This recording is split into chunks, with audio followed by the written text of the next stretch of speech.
it's Brianna from Bloom in the Black, and today I am back with another DIY project. This is actually a request that I got for Valentine's Day decor. I love Valentine's Day, but I don't really go in the hearts and flowers sort of direction, only because I don't like to decorate when it's only going to last for a couple days. So here's something you can do that will last before, during, and after Valentine's Day. And it just has like a little bit of Valentine's Day, but you can use this any time of year, and plus you can make this in any style. So we don't have to go the Valentine's Day route, but this is an option for you. So let's get started. All right, guys, for this Valentine's Day-y piece of art, we're just gonna use a square wood piece, painter's tape. We need some Mod Podge and any kind of paint of your choosing. I'm using black, white, and probably a peachy pink, but we'll see as we go. In order to get this square of wood, all I did was chop 8 inches off of a 1x8, so it makes a perfect square. So to start, we're just gonna put a coat of black paint on this.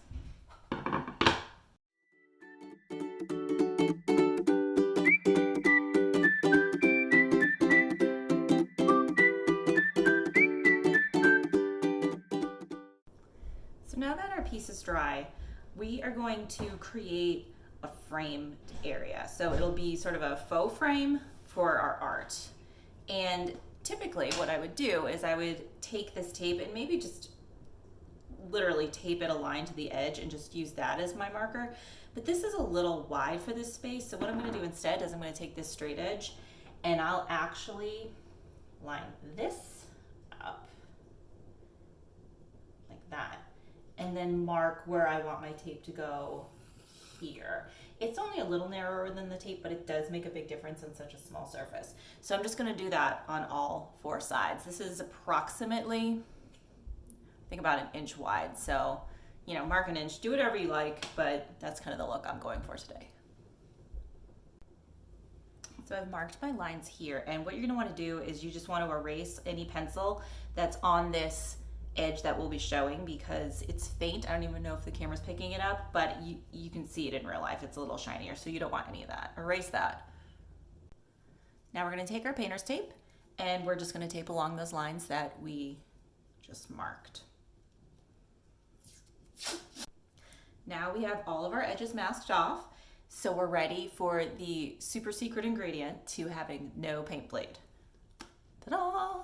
Mod Podge. So the reason I like to use this, well, first let me start with this. The Mod Podge is going to create a barrier at the edge of the tape. So normally where you might get some issue with paint bleeding under the tape, and I'm sure you've experienced this if you've ever painted a room or furniture or anything and you've used this tape, a lot of times your paint bleeds under and it's really annoying.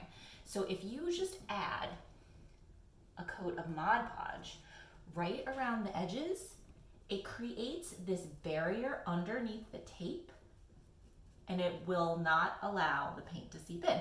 Now, if the Mod Podge seeps under the tape, it doesn't matter because it's clear. So this stuff is amazing. If you do any furniture refinishing, any projects like this at all, anything where you have tape or a stencil or something, not a stencil, but something that's basically creating a barrier for you as you paint against it, seal it with Mod Podge. I'm telling you, it's amazing. So we're just gonna let that set up a little, and I just wanna smooth it out. I don't want any of these brush strokes visible underneath my next layer. So we want it a little thin here. You could potentially go in maybe and wipe that up with a baby wipe. And I've done that, but it's really not necessary. So anyway, we're just gonna do this and let this set up for a little bit. Our Mod Podge is set up now. So I actually just blasted this with a blow dryer just to speed it along. If you let it dry naturally, it's still only 20 minutes, but I just wanted this really dry. So next, I'm just gonna paint this square white. We don't have to worry so much about these bleeding edges, which is fantastic. Still brush away from the tape. I mean, you don't want to tempt fate or anything, but in general, this isn't going to be a problem. So also try to minimize your brush strokes a bit. I am using some old paint. So could be a problem, could not be a problem. I guess we'll just wait and see.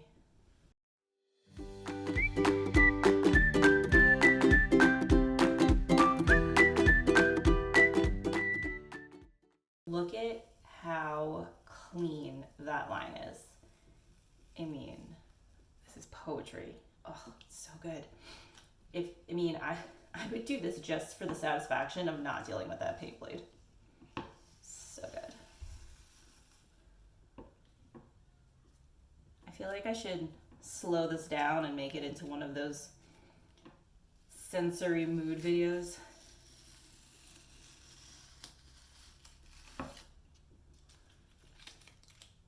Maybe that's just me.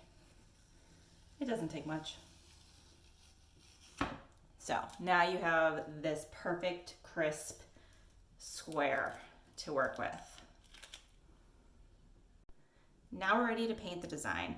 I had initially planned to do 3 of these for you, but my miter saw broke, so I only have 1 square. But anyway, I think that these would be really cool to hang in groups. So I sketched out some of the ideas I was thinking of and I put them over on the blog. So if you want to check that out, I will drop the link in the description below. So for this, I'm just thinking something really abstract. I picked up a cheap craft brush at the dollar store. They almost always have these in stock. So I mixed up just like a little, I don't know, terracotta, peachy pinky sort of color. And I think I'm just gonna do like one of those swirly abstract paintings that you see all the time.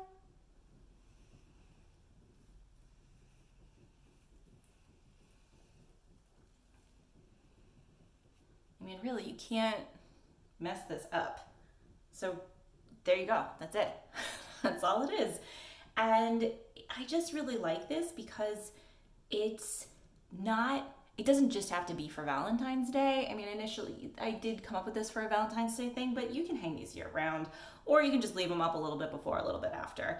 And I love the idea of using all different colors. So if you like really bright colors, feel free to do your frame in a different color or just, go crazy. You could also bring your design outside of this boundary too, which could be kind of neat. But I really like having that crisp line to either contain the design or to have something for the design to break out from, if that makes any sense. So that's it. In order to hang this, you could go crazy if you wanted and add some hanging hardware. Honestly, this is so lightweight. I'm just gonna do a command hook. Not a command hook, command strip, like the sticky Velcro ones. But yeah, I think that's the best way to go. So I hope you enjoyed that project. I thought it was really fun. I kind of like to zone out and do that sort of thing from time to time. Anyway, if you enjoyed this, please give this video a like or follow along to subscribe. And if you'd be interested in seeing me sort of do a bunch of different styles, let me know in the comments below and I will make sure to do that for a future video. All right, guys.